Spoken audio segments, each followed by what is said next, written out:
Mga kapatid, ang homilya po ngayong araw ng Huwebes pong ito ay hango po sa babasahin kong ito.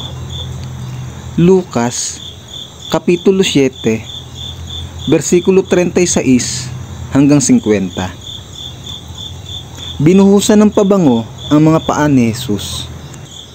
Minsan, si Jesus ay naanyayahang kumain sa bahay ng isang Pariseyo. Pumunta naman siya at dumulog sa hapag. Nang mabalita ang kumakain si Jesus sa bahay ng naturang Pariseyo, isang babaeng itinuturing na makasalanan sa bayang iyon ang nagpunta roon na may dalang pabangong nasa sisidlang alabastro. Umiiyak siyang lumapit sa paanan ni Jesus at hinugasan ng kanyang luha ang mga paa nito. Pinunasan niya ng kanyang sariling buhok ang mga paa ni Jesus. Hinalikan ito at binuhusan ng pabango. Nang ito'y makita ng Pariseyong nag-anyaya kay Jesus, nasabi nito sa sarili, kung talagang propeta ang taong ito, dapat ay alam niya na ang babaeng humahawak sa kanyang paa ay isang makasalanan. Bilang tugon sa iniisip ni Simon, sinabi ni Jesus, "Simon, may sasabihin ako sa iyo." "Ano po iyon, Guro?" sagot niya. Kaya't nagpatuloy si Jesus. May 2 taong umuutang sa isang nagpapahiram ng pera.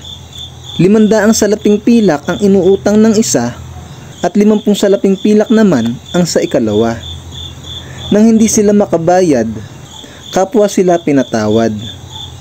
Ngayon, sino kaya sa kanila ang higit na magmamahal sa pinagkautangan? Sumagot si Simon, "Sa palagay ko po'y ang pinatawad sa mas malaking utang." "Tama ang sagot mo," tugon ni Jesus.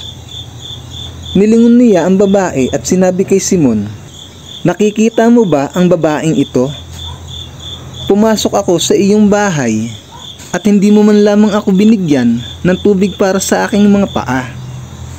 Ngunit hinugasan niya ng luha ang aking mga paa at pinunasan ito ng sarili niyang buhok.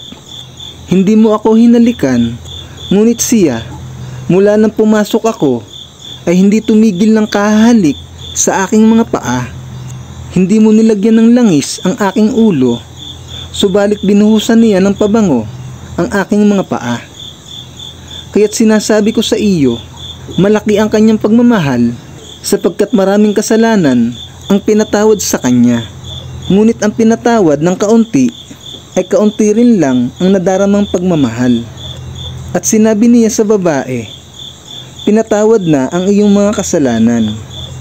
At ang kanyang mga kasalo sa pagkain ay nagsimulang magtanong sa sarili, "Sino ba itong nangangahas na magpatawad ng kasalanan?"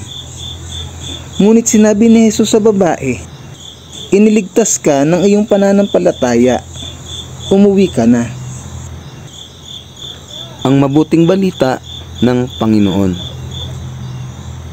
Pinupuri ka namin, Panginoong Hesukristo.